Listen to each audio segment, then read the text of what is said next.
Ethan Miller was a man who believed in fixing things, not just machines but people's problems too. He worked as a mechanic in a small auto repair shop on the edge of town.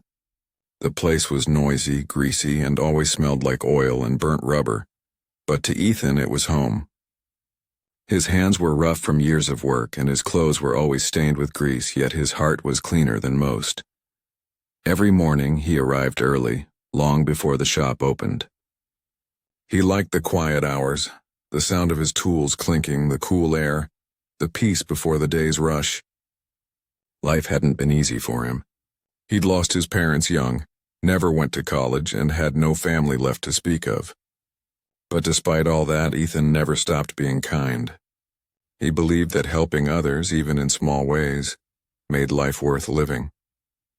One gray afternoon, the rain started to fall lightly. Most of the customers had already gone home. Ethan was closing the garage door when he noticed an old woman struggling across the parking lot. She was holding the handle of a wheelchair that had a broken front wheel. The chair tilted dangerously as she tried to push it. Her gray hair was soaked and her thin jacket did little to protect her from the cold wind. Ethan ran toward her. "Ma'am, let me help you," he said gently, taking the wheelchair from her trembling hands. "Oh dear," she said softly, her voice weak but kind. "I'm so sorry to trouble you. The wheel broke when I was trying to get home. I don't have anyone to fix it." Ethan looked at the chair. The front wheel was bent badly and the metal frame had cracks. It was an old model, probably used for years. He pushed it into the garage. "You're not troubling me at all," he said with a warm smile. "Let me see what I can do." The woman followed him slowly, shivering slightly. Ethan gave her a chair to sit on and handed her a towel. "It might take a bit," he said, rolling up his sleeves. She nodded gratefully. "You're very kind, young man. I wish more people were like you." Ethan didn't answer. He just smiled and got to work. He replaced the damaged spokes, straightened the rim, and tightened every bolt. When he couldn't find the right size bearing, he reshaped an old car part until it fit perfectly. His fingers worked carefully, his eyes focused. He didn't see a broken wheelchair. He saw someone's freedom. 2 hours later, the wheelchair looked brand new. The woman gasped when she saw it. "Oh my goodness. It's perfect." Ethan wiped his hands with a rag and tested the wheels. They rolled smoothly. "Good as new," he said proudly. She reached for her purse. "How much do I owe you?" Ethan shook his head. "Nothing, ma'am. It's on the house." Her eyes filled with tears. "I can't let you do that," she whispered.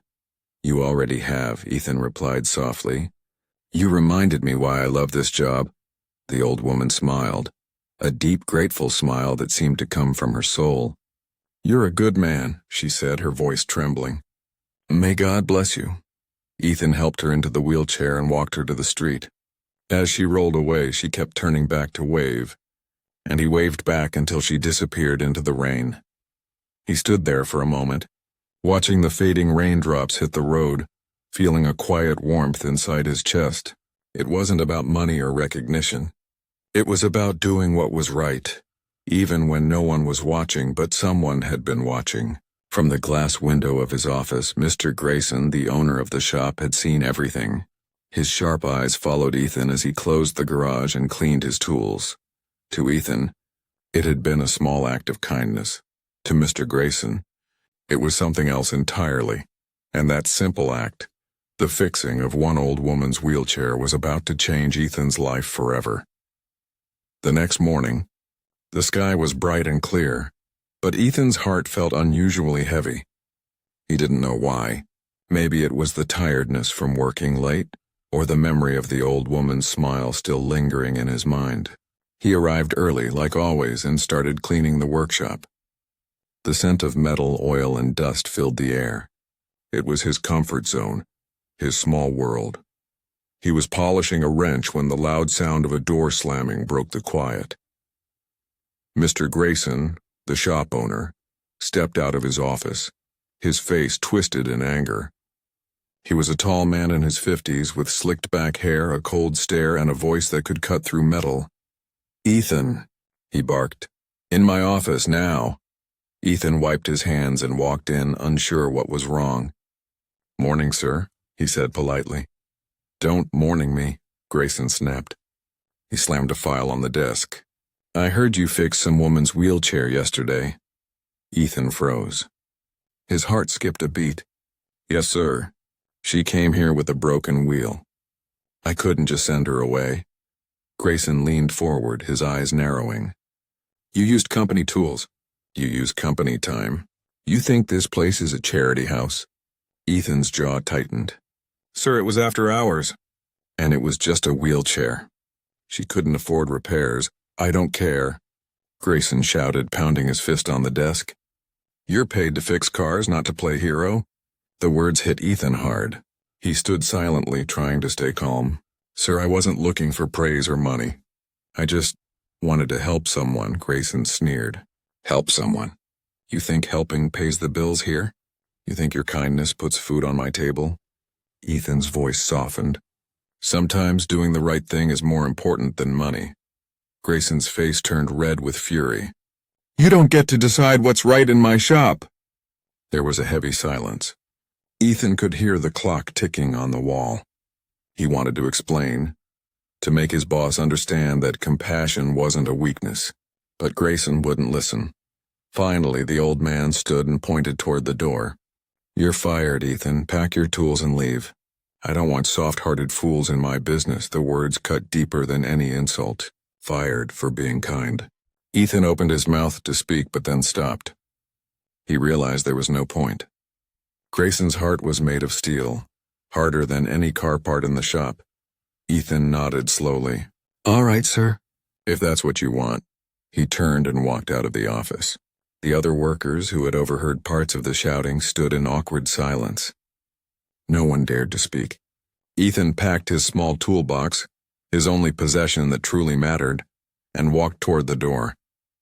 As he reached for the handle, Grayson's cold voice echoed behind him. And don't come back. I don't want charity cases ruining my reputation. Ethan didn't look back. He just stepped into the sunlight, his heart heavy but his soul clean. The town felt quieter that morning. The air smelled of dust and fuel, and yet it carried a strange peace. Ethan drove home in his old pickup, his mind replaying the argument again and again. The way Grayson's voice had dripped with anger. The way his kindness had been treated like a crime. By the time he reached his small house, the sky had turned gray again. He sat on the porch, toolbox beside him, staring at his calloused hands.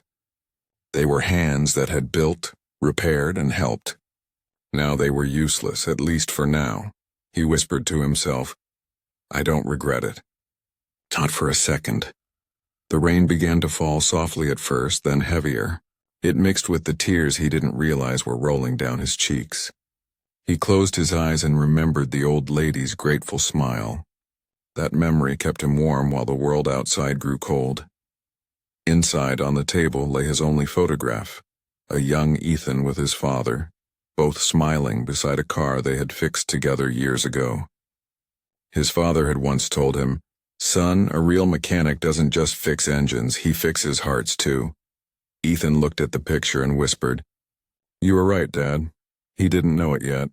But life was about to turn in a way he could never have imagined. The next morning, everything would change forever. The rain had not stopped since Ethan returned home.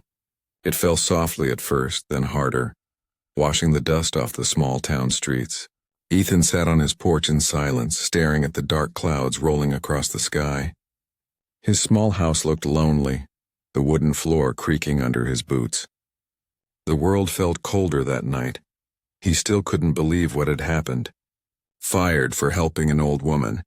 It felt unfair, almost cruel, but deep down he knew he wouldn't have done it any differently. He had always believed that kindness was worth more than money, even if the world didn't think so. The sound of the rain mixed with the faint ticking of the wall clock inside. He thought about going to bed, but his mind wouldn't rest. He kept replaying the moment when Mr. Grayson had shouted at him, calling him a fool for being kind. The words still echoed in his ears. He'd poured himself a cup of coffee, the last bit from the tin can he had. It was lukewarm and bitter, but it kept him awake. He sat by the window and looked out at the dark, empty street. The shop lights across town were off, and the world seemed asleep except him. Ethan sighed. "What now?" he whispered to himself. No job, no savings, no plan. But then he remembered the old woman, Mrs. Langley, as she had introduced herself. The way her eyes had filled with tears when her wheelchair started rolling smoothly again.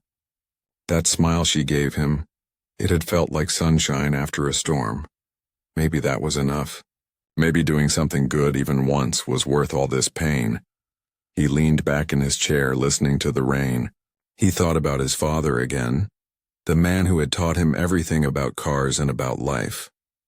His father used to say, "Son, the world might forget what you said, but it will never forget how you made someone feel." Ethan closed his eyes and smiled sadly. "I hope she's doing all right," he whispered. Hours passed. The rain softened, turning into a gentle drizzle. The town lights flickered in the distance. Ethan finally drifted to sleep on the chair, his arms folded, his head resting against the cold glass window. In his dreams, he saw his father standing beside him in the garage, smiling proudly. The sound of tools clicking and engines humming filled the air. But suddenly the dream shifted. The sky darkened. He saw 7 black vehicles driving toward him, silent, powerful, and strange. Their headlights glowed through the mist, and the rumble of their engines grew louder. He woke up suddenly, his heart pounding. The dream had felt too real. He rubbed his eyes and looked at the clock, 5:42 a.m.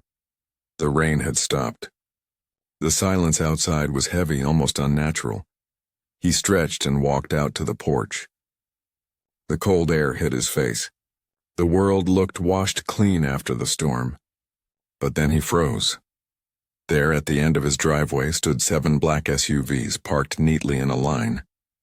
The early morning light reflected off their glossy surfaces. Their engines were still running, the low rumble vibrating in the air. Ethan's heart jumped. "What in the world?" he whispered. He took a hesitant step forward. The windows were tinted, impossible to see inside. Then one by one the SUV doors opened.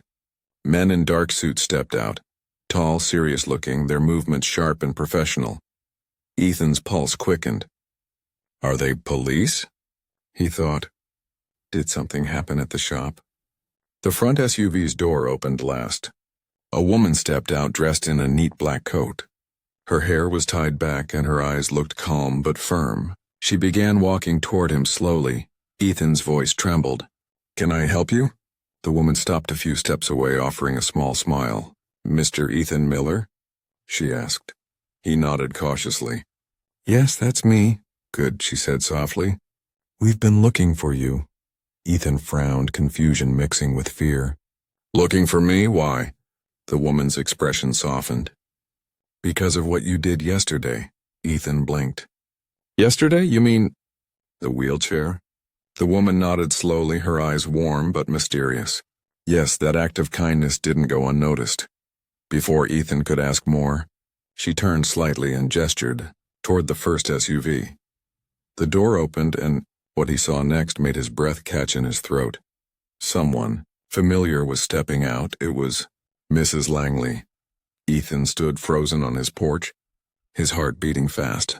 The morning light reflected off the black SUVs, and the sound of their engines filled the quiet air. He rubbed his eyes once, thinking he was still dreaming. But no, this was real. 7 black SUVs right in front of his small old house. The woman in the black coat turned back toward the first SUV. The door opened slowly, and an elderly woman stepped out. She wore a gray shawl, her silver hair neatly brushed, her eyes full of warmth. Ethan gasped softly. "Mrs. Langley?" he said in disbelief. She smiled kindly. "Good morning, Ethan." He walked down the steps, completely confused. What is this? Are you all right? Did something happen?" She chuckled gently. "Everything is perfectly fine, dear. But I thought it was time we talked properly." The men in suits stood quietly, keeping a respectful distance. Ethan looked from them to Mrs. Langley, feeling lost. "Talk, ma'am, you don't need to thank me." I just fixed your wheelchair. It was nothing. Mrs. Langley's eyes softened. To you, maybe. But to me, it meant everything. She looked around, admiring the small garden in front of his porch. You live humbly, Mr. Miller. Yet you have the kind of heart this world desperately needs. Ethan scratched the back of his neck, uncomfortable under her gaze. Ma'am, I don't understand what's going on. The woman in the black coat stepped forward. Mr. Miller, she said politely. Mrs. Langley would like to speak with you somewhere private. May we come in? Ethan hesitated for a moment, then nodded. Oh, yes. Of course, please. He opened the door, suddenly embarrassed by the smallness of his living room, the worn-out couch, the chipped coffee table, the tools lying near the corner. Mrs. Langley didn't seem to mind. She looked around with kind eyes as if she felt right at home. She sat down slowly, her movements graceful despite her age. Ethan, she began softly, when you helped me yesterday, you didn't know who I was. You didn't ask for money or recognition. You just saw a person in need. Ethan nodded quietly. That's what anyone should do. She smiled faintly. Ah, but not everyone does. The woman in the coat stood behind her, silent and professional. Ethan could feel that something bigger was happening, something far beyond his understanding. Mrs. Langley continued, I wasn't just an old lady with a broken wheelchair, Ethan. My name is Margaret Langley, widow of General Thomas Langley, founder of Langley Defense Industries. Ethan froze. He had heard that name before. Langley Defense was one of the biggest companies in the country, building vehicles, aircraft, even medical technology for the government. He blinked, struggling to find words. Wait, the Langley Defense? The same company that... She nodded gently. Yes, that one. My husband built it from nothing. After he passed, I've tried to honor his memory by helping those who still believe in goodness. But lately, I've met so many greedy people, people who only care about power or money. Her eyes glistened with emotion. So sometimes I go out alone, without telling anyone who I am. I pretend to be someone ordinary, and I watch how people treat me. Ethan's mouth fell open. So yesterday, you were testing me? Mrs. Langley smiled softly. Not testing, dear. Observing. And what I saw gave me hope. Ethan looked down, feeling a mix of shock and embarrassment. I didn't do anything special, ma'am. I just fixed your chair. She leaned forward slightly, her voice trembling with emotion. You gave me my independence back. You didn't see a poor old woman, you saw a human being who needed help. That's something money can't buy. Ethan didn't know what to say. His throat felt tight. The woman in the black coat handed him an envelope, but Mrs. Langley raised her hand. Not yet, she said softly. She looked into Ethan's eyes, her gaze firm but gentle. Tell me something, Ethan. When your boss fired you, how did you feel? Ethan sighed. Honestly, hurt, angry, but I don't regret helping you. If I had to do it again, I would. A tear rolled down her wrinkled cheek. Then I chose the right man. The woman in the coat finally stepped forward again. Mrs. Langley has something important to discuss with you, Mr. Miller. But first she insists you join her for breakfast. Ethan blinked. Breakfast? Mrs. Langley smiled warmly. Yes, my dear. You've done enough work for others. Now it's time someone did something for you. As she stood, one of the suited men opened the door for her. The SUVs were still lined up outside, shining under the morning sun. Ethan followed, still dazed, unsure if he was dreaming. Mrs. Langley looked back at him as she reached the car. Come along, Ethan, the day has just begun. And so has your new life. Ethan stared at her for a long moment, then finally nodded. Somewhere inside, hope began to rise again, soft and unfamiliar, like the sun breaking through the clouds after a long storm. Ethan sat quietly inside the back seat of the black SUV. The interior smelled of leather and faint perfume. Rainwater still clung to the windows, and the hum of the engine filled the silence. Across from him sat Mrs. Langley, smiling softly as the car moved through the quiet morning streets. He still couldn't believe what was happening. Less than 24 hours ago, he had been fired. Now he was sitting beside one of the most powerful women in the country, being driven in a convoy of black SUVs. His hands were still rough and stained with oil, and he felt out of place, like a simple man who had walked into another world. "Are you nervous, Ethan?" Mrs. Langley asked kindly, noticing his silence. He nodded slightly. "A little, ma'am. I'm not used to this," she laughed gently. "You'll be fine. You're exactly the kind of man I admire." The car turned into a long, private driveway lined with tall oak trees. At the end stood a large white mansion surrounded by green lawns and a beautiful garden. Birds sang from the branches as sunlight began to peek through the clouds. When the car stopped, a guard opened Ethan's door. He stepped out slowly, amazed by what he saw. The place looked like something from another world, peaceful, grand, and full of life. Mrs. Langley walked beside him, leaning lightly on her cane. "Come inside, dear. Breakfast is ready." Ethan followed her through wide halls decorated with paintings and old photographs. The air smelled like fresh bread and flowers. They entered a bright dining room where a long table was set with food, eggs, toast, fruit, and tea. It was more than Ethan had seen in months. "Please sit," Mrs. Langley said warmly. "You must be hungry." Ethan hesitated, then sat across from her. "Ma'am, before anything else, I just want to say thank you. But I still don't understand why I'm here." She stirred her tea and looked up at him with kind eyes. "Because, Ethan, people like you deserve to be found. You fixed my wheelchair without asking for anything in return.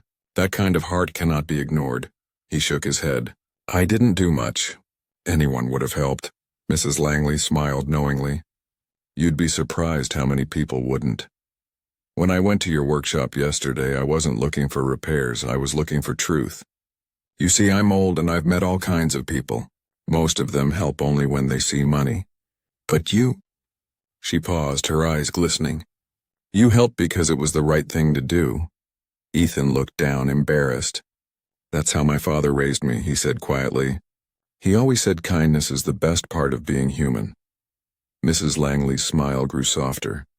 "Your father must have been a good man." "He was," Ethan said, his voice breaking slightly. "He taught me everything I know. He passed away a few years ago. Since then, I've just tried to make him proud." For a moment, there was silence. The room felt warm, filled with sunlight and emotion. Then Mrs. Langley reached for an envelope beside her plate. "Ethan, I want to give you something." He frowned. "Ma'am, I can't take money." She shook her head. "It's not money. It's an opportunity." He slowly opened the envelope. Inside was a formal letter with a golden seal on top. He read the words carefully, his eyes widening as he realized what it was. It was an offer of employment from Langley Engineering Division, part of her company. The salary was more than triple what he used to earn, and the position title read, Chief Technician, Community Project Department. Ethan looked up, completely speechless. "Ma'am, this must be a mistake." Mrs. Langley shook her head gently. "No, my dear. You are exactly who we need. I want you to lead a new program that helps people who can't afford repairs. Wheelchairs, tools, small vehicles, anything. I want your kindness to reach others." Ethan's throat tightened and his eyes burned with emotion. "You'd really trust me with that?" "I already do," she said softly. "You fixed more than my wheelchair, Ethan. You fixed my faith in humanity." He lowered his head, unable to stop a tear from slipping down his cheek. "Thank you, Mrs. Langley. I don't know how to repay you." She reached across the table and placed her hand on his. "Just keep being who you are. That's repayment enough." Ethan nodded slowly. The world outside the window looked brighter than it had in years. For the first time in a long while he felt seen, not as a poor mechanic, but as a good man whose kindness mattered. He didn't know it yet, but this breakfast would mark the start of a new chapter in his life, a chapter written not with tools and oil, but with compassion and hope. And as Mrs. Langley smiled at him, Ethan finally realized something beautiful. Sometimes, doing one small good thing can change your whole world. Ethan sat in silence for a long time, staring at the letter in his hands. The words on the page didn't feel real.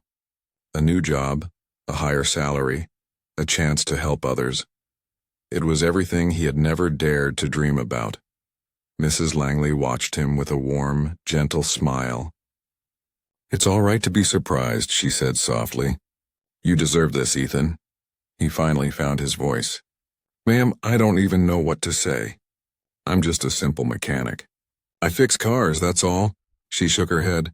"No, dear. You fix hearts. That's far more important." Ethan looked down, emotion filling his chest. "You really think I can handle something like this?" Mrs. Langley reached across the table and touched his arm lightly. "I wouldn't offer it if I didn't believe in you. I've met engineers, technicians, even leaders, but very few good men. And you, Ethan Miller, are one of them." Her words made his eyes sting. He hadn't heard something so kind in a long time, not since his father passed. The woman in the black coat who had been standing quietly by the door spoke now. "Mr. Miller, if you accept the offer, we can begin your orientation this week. You'll have a team under you, a workshop, and full support from our foundation. We want this program to reach small towns like yours." Ethan blinked, trying to take it all in. "You mean I'd be in charge?" Mrs. Langley nodded. "Yes. The Langley Community Repair Initiative will begin under your supervision. You'll help people who can't afford repairs, just like you helped me, and you'll teach others to do the same." For a moment, Ethan couldn't speak. His throat tightened and his heart pounded in his chest. This means more than I can ever say." Mrs. Langley smiled gently. "Goodness has a way of finding its way back to those who share it, my dear." Ethan laughed softly, shaking his head. "My boss, Mr. Grayson, he'd never believe this if I told him." Her eyes sparkled with a hint of amusement. "Oh, don't worry about Mr. Grayson, I have something planned for him too." He looked up curiously, but she only smiled mysteriously. "You'll see soon enough." After breakfast, Ethan was given a tour of the Langley estate. The gardens were wide and beautiful. The air smelled of roses and morning dew, and every person who worked there greeted Mrs. Langley with respect and affection. She treated them like family, not employees. "This place," Ethan said softly as they walked. "It feels peaceful."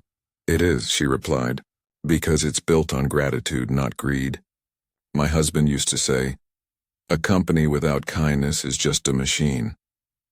I want to make sure that kindness stays alive long after I'm gone." Ethan looked at her with deep respect. "You already have, ma'am. You changed my life." Mrs. Langley chuckled gently. "Oh no, Ethan. You changed mine first." When it was time to leave, the woman in the black coat handed Ethan another envelope. Inside was a key card, a company badge with his name on it, and a small note written in Mrs. Langley's handwriting. "Compassion is the engine that drives true progress." Ethan read it twice, then tucked it carefully into his jacket. "Thank you," he said softly. Mrs. Langley nodded, her eyes kind and full of pride. "Go home, Ethan, rest for today. Tomorrow a driver will pick you up and take you to your new workshop. There's much to do." As he stepped into the SUV, Ethan looked back one last time. Mrs. Langley stood by the doorway, waving gently. The morning sun fell over her like golden light, and for a moment she looked like hope itself. The ride home felt different. The streets he had driven so many times now looked brighter.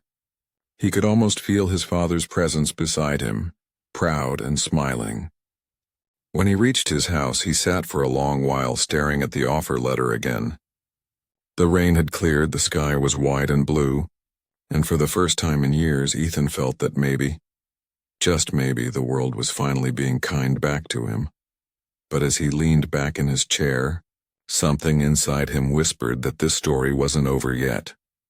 Mrs. Langley had said she had something planned for Mr. Grayson, and Ethan couldn't help but wonder what that meant. The next morning, he would find out, and it would be something he'd never forget. The next morning, Ethan woke up early. Sunlight spilled through the window, warm and golden. painting his small house in soft color. He brewed a cup of coffee and stepped outside, still half in disbelief about everything that had happened. It felt like a dream. The job offer, Mrs. Langley's kindness, the way his life had changed overnight. For the first time in years, he felt light inside. But just as he sat down on his porch sipping his coffee, a low rumble echoed down the street. He frowned and looked up. 7 large black SUVs were rolling slowly toward his house, their engines humming like thunder. They stopped right in front of his driveway, forming a perfect line. The morning air went still. Ethan's heart skipped a beat. "What on earth?" he whispered. The doors opened and several men in black suits stepped out.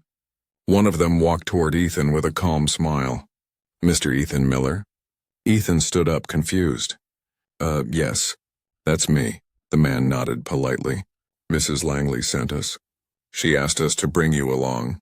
"It's time." Time for what?" The man only smiled. "You'll see soon enough, sir." Ethan followed them, his heart racing as he climbed into one of the SUVs. They drove out of town, passing through the main road where his old workshop stood. When the convoy slowed, Ethan realized they were stopping right outside Grayson's Auto Repairs. He frowned. "Why are we here?" The man in the front seat simply replied, "Mrs. Langley wanted you to be present." When Ethan stepped out, he couldn't believe what he saw. A sleek silver car was parked in front of the shop, the kind only the richest people owned. And beside it stood Mrs. Langley herself, surrounded by a few men from her foundation. She was dressed elegantly, her face calm and collected, but her eyes burned with quiet authority. Mr. Grayson, Ethan's former boss, was standing near the entrance of the shop, looking nervous and pale. His arms were crossed, but his usual arrogance was gone. Ethan froze. Mrs. Langley turned and smiled warmly when she saw him. "Ah, Ethan, dear. You're just in time, ma'am. What's going on?" Ethan asked softly. She looked toward Mr. Grayson. "Well, I thought it was time we visited your old workplace. You see, Mr. Grayson here didn't just mistreat you. He's been mistreating a lot of people." Grayson's voice trembled slightly. "Mrs. Langley, I didn't know he was with you." Her tone sharpened, though still calm. "That's the point, isn't it? You never know who someone really is until life shows you. You fired a good man for being kind. Tell me, Mr. Grayson, how does that feel now?" Grayson opened his mouth, but no words came out. He looked trapped, embarrassed. Mrs. Langley continued, "I've decided to buy this repair shop. From today, it will belong to the Langley Foundation. It will be turned into a community repair center, the first one under Ethan Miller's management."